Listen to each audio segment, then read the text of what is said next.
I can tell you beyond a shadow of a doubt that those leaders who have decided that they will suck up pain are better bosses, they're better dads, they're better moms, they're better husbands, they're better wives, they're better friends. Those leaders who make the decision to bear the weight of their weighty life create a human environment in which people come to realize that they are free, they are secure, they are loved, and they therefore can take greater risks themselves to stand up and to lean in and to take responsibility and to help and to go the second mile and to do things a little risky to themselves because they know they are with someone, you, me, who will bear the weight of what needs to be done.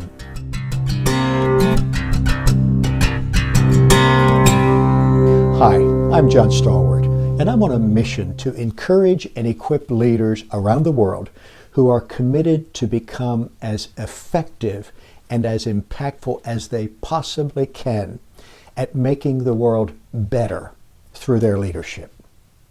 Over the last several weeks, as we have been getting acquainted, I've mentioned several times that I would address myself to the subject of suffering and the fact that we leaders are called to become excellent in the way that we face into the suffering that comes our way. This is a subject, quite frankly, that I'd rather skip. And if you are alive and human and attentive to the reality of life's pain, you'd probably rather skip it too. The problem is that it is clear to me, watching the trajectory of leadership growth and development, that those leaders who faced into the inevitable sufferings that came their way and did it in a certain manner that allowed them to grow and be improved by their suffering have become the extraordinary men and women that I admire so much. And in fact, have become the extraordinary producers of good in the world that we so desperately need. And to the contrary, those leaders who have chosen to push their suffering away have become destroyers. Do not join into the cause of improving the world. And so over the next few minutes, I just want to make a couple of observations about suffering, the role that it plays in the life and growth of leaders, and why it is so important for us to come to understand the path that we must become good at traveling in the midst of suffering. First of all, let me make a very rudimentary point. Suffering is in the soup of human existence. Suffering is inescapable for the human being. There are things we can do to delay it, but it has a way of intensifying if we put it off and then coming back in double dosage. And so we don't decrease the weight of suffering that we must bear over the course of a lifetime. I actually am sure that strategies to dodge and delay suffering only make it worse. Suffering is built in. And as I encounter leaders somewhere on their leadership journey, I find that for every leader, there comes a time for the fortunate ones sooner, for the less fortunate ones later. There comes a time when they realize they can't dodge the deal of life suffering. And what I often say is, suffering is built in. So you have two choices. Think of them as two sides of a balance sheet. I'm going to learn to be the right kind of leader. I'm going to learn to do the right things. I'm going to learn to keep my promises. I'm going to learn to care for people. I'm going to take risks. I'm going to make myself vulnerable. All of which make me feel vulnerable to suffering. Or I'm going to really play it safe. I'm going to play it close to the vest. I'm going to withhold, divulging things. I'm going to try to be clever. I'm going to just try to make things work out for me. I'm going to serve others, or I'm going to serve myself, to put it into the simple terms that I shared several weeks ago. But here's the problem. You suffer on both sides of this balance sheet. Let me lead and live in such a way that I feel fantastic at the end of the day because I did the right thing. Let me lead in such a way that I'm trying to cut my losses and insulate myself from pain and just serve myself. And I suffer greatly on either side. Suffering's in the soup. If you think about it in terms of an analysis of the cost and the benefit of something, it balances itself out. And so if it balances itself out, suffering in option A, do the right thing, suffering in option B, do the wrong thing, then cross it off of the equation. It's an irrelevant variable. If that's the case, then why don't I do the right thing? Why don't I do the good thing? Why don't I do the thing that actually makes a positive impact in the world, since I shall suffer either choice that I make? So it's a rudimentary point, but I find it's an important point to make. When I was a younger man, I know that I spent quite a bit of time wondering how I could arrange my life to arrive at smooth. Where things happened the way they were supposed to and things worked out the way I intended.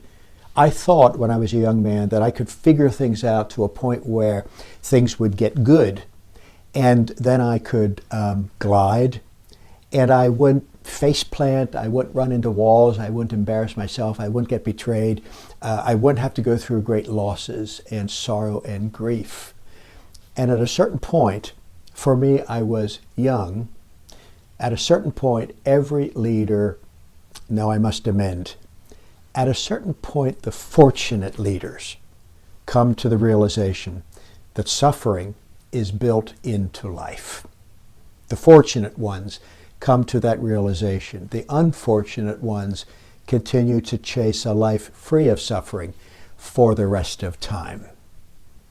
Let me turn our attention now to a second point related to the subject of suffering.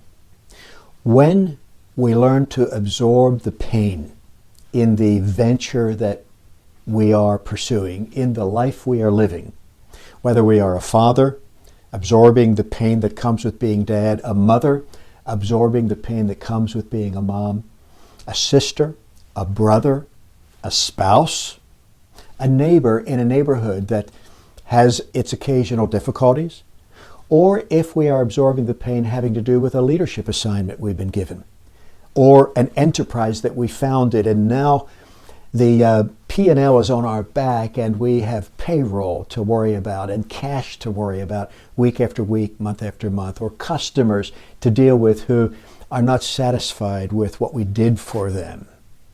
When we lean into the proposition that it is our job to learn how to suffer well, and when we come to terms with the fact that suffering is built in to meaningful living, we are able to make a decision to absorb as much of the suffering that is in the enterprise that we're committed to as we can. I can tell you beyond a shadow of a doubt that those leaders who have decided that they will suck up pain are better bosses, they're better dads, they're better moms, they're better husbands, they're better wives, they're better friends. Those leaders who make the decision to bear the weight of their weighty life create a human environment in which people come to realize that they are free, they are secure, they are loved, and they therefore can take greater risks themselves to stand up and to lean in and to take responsibility and to help and to go the second mile and to do things a little risky to themselves because they know they are with someone, you, me, who will bear the weight of what needs to be done. In his landmark book many years ago, Good to Great, Jim Collins observed that what he called level 5 leaders were people among several qualities that they had who, when something went wrong, they looked in a mirror. When something went south, when something didn't work out as it was supposed to, when a loss was suffered, they would examine themselves and say, okay, it may have been that team, it may have been that employee who was at the front of that, but I'm the boss, and I gave the authorizations, and I trusted them, and I thought through what they would need or what they wouldn't need. I'm responsible. Let me learn from this painful situation. And Collins observed that those kinds of leaders grew flourishing teams. He called them, as I said, level 5 leaders. They grew people who became bolder and taller and stronger and more courageous and more daring. But on the other hand, they were leaders that whenever something went wrong, when suffering hit them, they missed their quarterly targets, or they just totally blew it on a project, squandered their opportunities and what have you. There are those kind of leaders who stepped into that and looked out a window wondering, who can I blame for this? Who can I make hurt for this? And I'm just telling you that if we as leaders decide that when we hurt, somebody else needs to hurt, we squash the capacity of human beings to be wonderful. When we don't want to hurt, we need someone to do our hurting for us. And we become bad bosses. We become lousy value creators. We become employers nobody wants to work for. We become service or product providers that the customers come to realize they can't really rely on. There is tremendous good that gets produced for the people around us, for the enterprise we're leading, for the world that we're serving, when we make the decision to bear our portion of the weight of suffering. Not just our portion, but even more. The third thing I would like to say about this subject of suffering is that seasons of suffering are the very best seasons of life for growth and for breakthrough.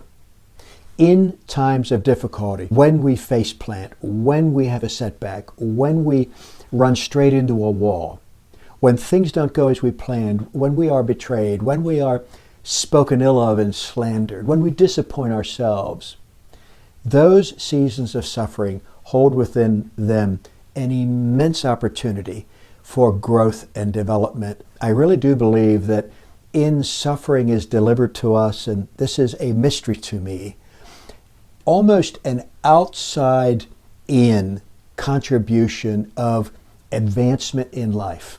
If I sit down and strategically prioritize and plan how I'm going to learn and grow and become better, I get a certain result out of that. But when suffering lays itself upon me and I face into it and ask the question, what can I learn through this? It is almost as though the divine intervenes, or it is that the divine intervenes and repositions my life in ways that I never would have as productively pulled off if I had just tried to grow in some sort of a easy, methodical, intentional way. Seasons of suffering are opportunities for breakthrough and for growth. It was sometime in my late 20s, I had gone through a situation that was just immensely painful to me. And some time had passed. I made a decision in the midst of that event that occurred that I was going to hold it. I was going to receive it. I was going to not blame others for it. I was going to forgive the people who had taken the actions that should not have been taken. And I was going to keep my mouth shut about that. I wasn't going to go yammering or scolding or seeking, some kind of compensation for the wrong that was done. I was going to learn and move forward. And at some point later, I realized that marvelous things had come into my life as a result of that. And I looked back and I realized I am so glad that happened, that awful thing. I am so glad. And I started to say this: the very best things that have ever happened to me are the worst things that have ever happened to me. And I don't want any more of them. I mean, let's be real. That event that I'm referring to in my late 20s repeated itself several more times in the arc of my life, from, let's say, 33 years of age to my age today at 63, where terrible ordeals, some of them several years in duration, recurred. It's almost as though life makes appointments with us to deliver certain kinds of growth opportunities, and they come to us wrapped in a package and ribboned with this beautiful bow called suffering. And in every one of those cases, I'm grateful. Looking back, I'm grateful because I see the immense good that came to me through something that I felt was terrible. And I would be glad for that to be it now, because those times are very painful. Reality is that won't be it. There will be more. I don't know when. I'm not in charge of making the appointments. You're not in charge of that either. But suffering is in the soup. And suffering gives us an opportunity to create places that allow people to trust more, because they can trust you more. They can trust me more. And so they want to be closer to us and serve us. And suffering gives us an opportunity to learn and grow when we learn how to do it well. This is the first of 2 podcasts that I am doing on suffering. In this podcast, I'm introducing the subject and making a few points for you. One of the points I would like to make is that you already understand that life is filled with suffering.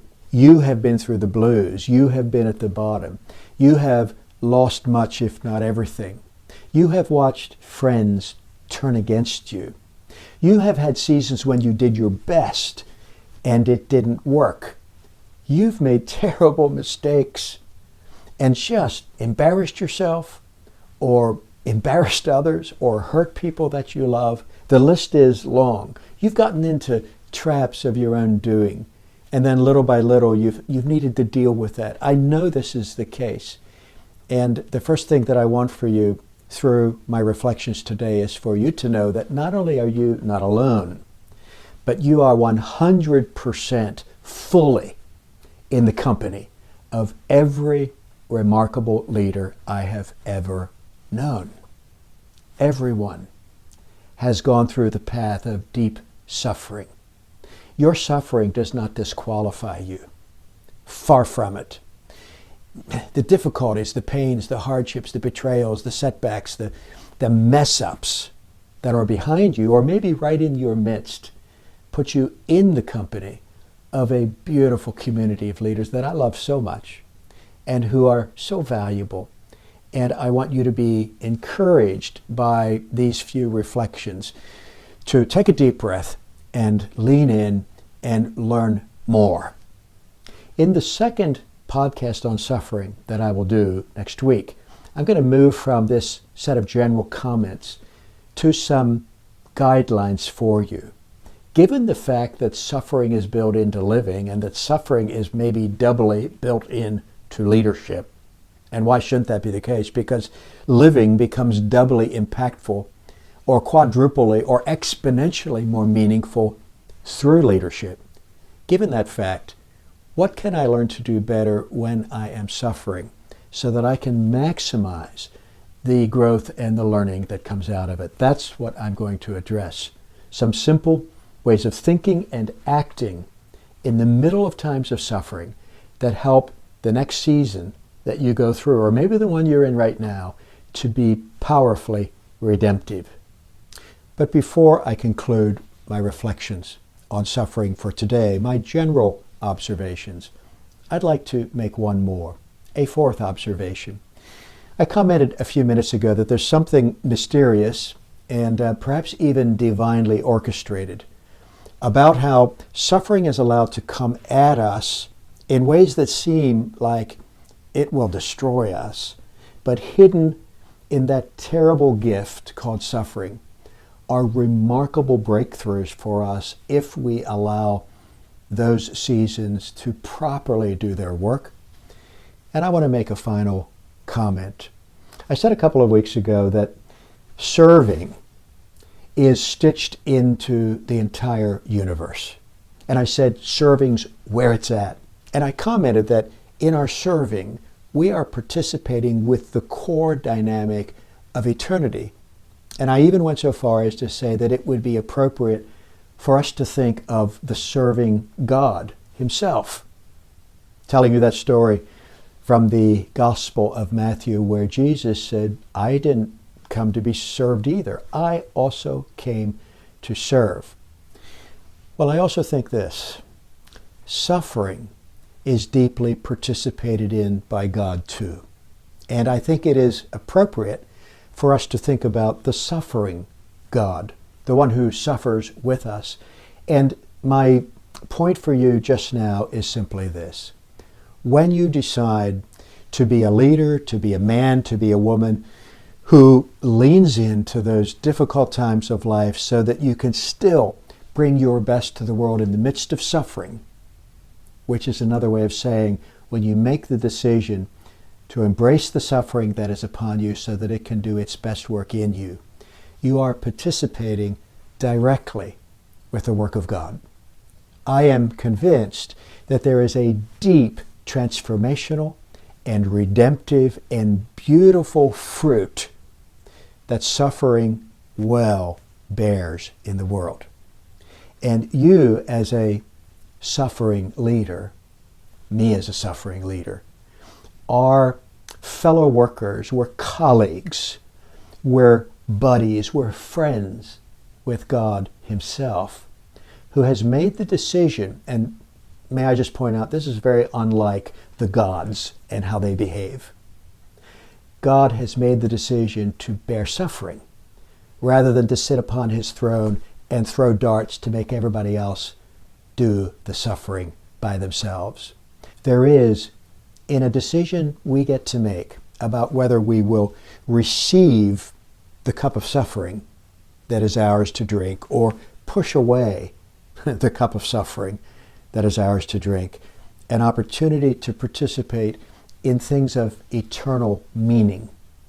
In that choice to receive and drink and be improved by, and thereby to be of use to others in seasons of difficulty, an opportunity for us to directly participate in eternal work that matters, that bears fruit, that uplifts lives, that beautifies creation, and that expands the territory of goodness here and forever. I'm convinced of that. And so I want to cheer you up. I want to encourage you on. I want to speak boldness into your spirit. However you find yourself right now, maybe you are on top and feeling strong and going for it, and maybe you are tired and you're doing the right thing, but it is discouraging and lonely and wearisome. You know, it's lonely at the top. Wherever you find yourself, I want to encourage you that you are in awesome company. You have so many good friends. I don't know a good leader who hasn't suffered greatly, and you're participating directly in things that matter. And you know, I don't think there's anything about this proposition that's easy. But I promise you this way of leading, this way of living is worth it. It's worth it. Well, thank you so very much for joining me again on this podcast. And if you would do me the great favor of subscribing to this channel and hitting the notification bell and selecting the like button, this helps us inside YouTube world to reach others and spread the word of what we're doing. I want you to be very encouraged. I hope you have a wonderful week, and I will see you again next week with the next session on how practically to engage in the suffering that comes our way so that we can make the most of it, be improved by it, grow through it, and be of even greater blessing to others.